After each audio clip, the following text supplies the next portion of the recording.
নমস্কার বন্ধুরা, আমার বৃষ্টিপর্ণা চ্যানেলে আপনাদের স্বাগত। আজ আমি চলে এসেছি মাশরুম রুইয়ের একটা রেসিপি নিয়ে। মাশরুম তো অনেকভাবেই খান, এই রকম রুই মাছ দিয়ে রান্না করে একবার ট্রাই করতে পারেন।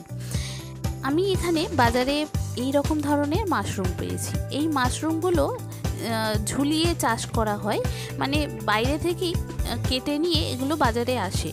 তো এই মাশরুমগুলো খুব সুন্দর খেতে হয়। আর এগুলো দেখুন, অন্য মাশরুম যেগুলো টোপরের মতো মাশরুম হয় সেগুলোর থেকে এগুলো অনেক পরিষ্কার পরিচ্ছন্ন, এতে কোনো ময়লা পাবেন না। যেহেতু এটা মাটিতে হয় না, এটা একদম সেই প্যাকেটে ঝুলিয়ে যেগুলো বাইরে বাইরে হয়, বাইরে থেকে কেটে নিয়ে বিক্রি করা হয়, এই মাশরুমগুলো সেই মাশরুম।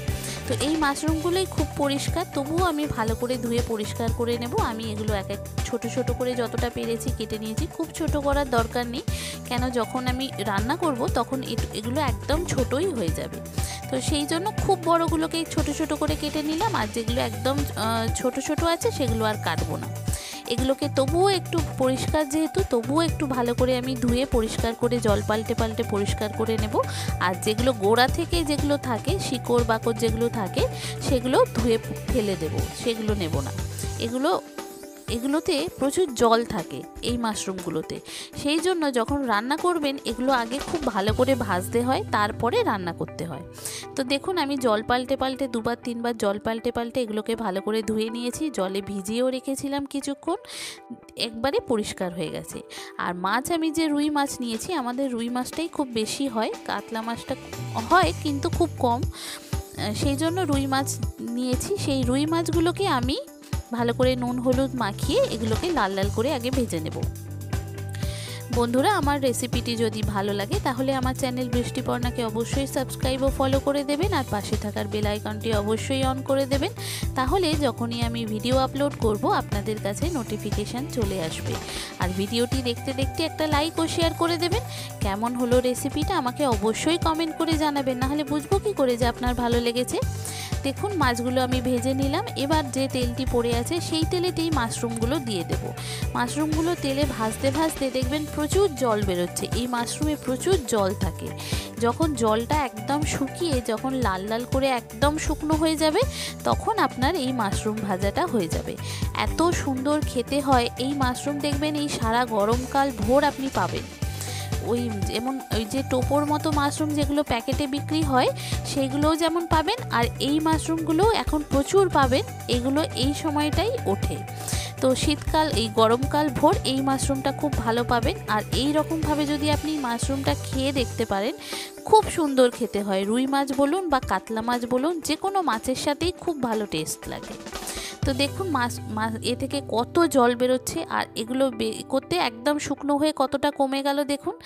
একদম শুকনো হয়ে যাবে, একদম লাল লাল করে ভাজা হয়ে যাবে। যতটা পারবেন এগুলো একদম লাল লাল করে ভাজবেন। দেখবেন এই রকমভাবে লাল লাল করে ভাজলে এই মাশরুম খেতে খুব সুন্দর টেস্ট হয়। তো দেখুন, আমার এইগুলো একদম লাল লাল করে আরও ভালো করে ভাজা হয়ে গেছে। যতটা তেল ছিল দেখুন, তেলও বেরিয়ে গেছে, মানে কত তেল, মানে যতটা অল্প তেল লেগেছে জলটা পুরো শুকিয়ে গেছে। আর খেতেও খুব সুন্দর হয়। যত ভালো করে ভাজবেন এই মাশরুমগুলো খেতে তত ভালো হবে। তো এগুলো ভাজা হয়ে গেছে, এবার এগুলো তুলে নেব। আর আজকে আমি কোনো কিছু ফোড়ন দেব না। অন্যদিন ফোড়ন দিই, তো আজকে আমি কিছু ফোড়ন দেব না। জাস্ট পেঁয়াজ আর টমেটো আমি কেটে নিয়েছি, আর বেসিক যে মশলাগুলো আছে সেগুলো তো লাগবেই।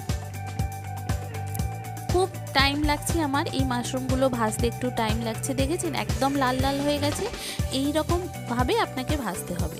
এবার ফ্রাইং প্যানে আমি অর্ধেকটা পেঁয়াজ দিয়েছি আর অর্ধেকটা টমেটো দিয়েছি, খুব বেশি দেব না। আর অল্প একটু সামান্য সর্ষের তেল দিলাম। তেলটা যেহেতু আমার শেষ হয়ে গিয়েছিল, আজকে কোনো কিছু ফোড়ন দিলাম না। এবার এটাকে ভালো করে ভেজে নেব। ভালো করে ভাজতে ভাজতে এবার আমি একটু আদা রসুনের পেস্ট দেব, আর বেসিক যে মশলাগুলো আছে সেগুলো এক এক করে এগুলো ভাজতে ভাজতে দিয়ে দেব। নুন হলুদ জিরে গুঁড়ো, সামান্য ধনে গুঁড়ো, সামান্য লঙ্কার গুঁড়ো, আর সামান্য চিনি দিতেও পারেন। যদি আপনারা চিনি না খান, নাও দিতে পারেন, এটা অপশনাল। এবার এটাকে ভালো করে আমি কষিয়ে নেব। দরকার পড়লে একটু জল দিয়েও এটা কষাতে পারেন। দেখুন, আর আমি এখানে একটু সর্ষে নিয়েছি। সর্ষেটা আমি বলতে ভুলে গিয়েছিলাম, এটা আমার যে গুঁড়ো করা সর্ষে থাকে, সেই গুঁড়ো করা সর্ষেটাই আমি একটু গরম জলে নুন দিয়ে ভিজিয়ে রেখেছিলাম, সেইটা সামান্য পরিমাণ একটু দিলাম, দিয়ে একটু লঙ্কার গুঁড়ো দিলাম, দিয়ে এটা ভালো করে কষিয়ে নেব। যখন দেখব মশলা থেকে তেল ছেড়ে যাচ্ছে, তখন কিন্তু এটাকে, দেখুন মশলা থেকে তেল ছেড়ে যাচ্ছে, একদম তেল তেল বেরিয়ে এসছে। এইবার আমি পরিমাণ মতো জল দেব, দিয়ে মাশরুমগুলো আর মাছটা দিয়ে একদম গ্রেভি শুকনো শুকনো হবে, নামিয়ে নেব। এত সুন্দর খেতে হয় এইভাবে যদি এইগুলো একবার রান্না করে থাকেন। আগে যদি খেয়ে না থাকেন মাছ দিয়ে এইভাবে, তো একবার এইভাবে খেয়ে দেখতে পারেন, খুব সুন্দর খেতে হয়। আর এটা দিয়েই আপনার পুরো খাওয়া হয়ে যাবে, এত সুন্দর খেতে হয়। দেখুন একদম গ্রেভিটা শুকনো শুকনো হবে।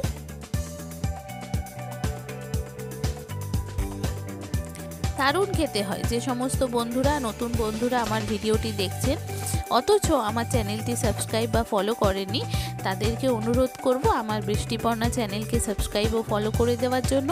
তাহলে যখন আমি নতুন ভিডিও আপলোড করব, আপনাদের কাছে নোটিফিকেশান চলে আসবে ভিডিও আপলোডের, তাহলে আমার ভিডিওটি আপনি দেখতে পাবেন। আর কেমন হলো রেসিপিটা আমাকে অবশ্যই কমেন্ট করে জানাবেন, নাহলে বুঝবো কী করে যে আপনার ভালো লেগেছে। এই রকম মাশরুম এখন গোটা গরমকাল ভোর আপনি পাবেন, তো কোনো এক সময় এইভাবে একবার ট্রাই করে দেখতে পারেন। মাশরুম দিয়ে রুই মাছ বা কাতলা মাছ, দুটো মাছেতেই একই টেস্ট আসবে। আমাদের যেহেতু রুই মাছটা খুব বেশি রান্না হয়, সেজন্য রুই মাছের রেসিপিটাই আপনাদের সঙ্গে বেশি শেয়ার করি। কাতলা মাছও হয়, কিন্তু কাতলা মাছটা সবসময় হয়ে ওঠে না, তো সেই কারণে রুই মাছটাই বেশি ট্রাই করি। তো কেমন হলো আপনারা আমাকে অবশ্যই কমেন্ট করে জানাবেন, ভালো লাগলে একটা লাইক ও শেয়ার করে দেবেন। এই রকম মাশরুম, রুই মাছ বা কাতলা মাছ দিয়ে দারুণ খেতে হয়, এটা দিয়েই আপনার পুরো ভাত খাওয়া হয়ে যাবে, এত সুন্দর খেতে হয়।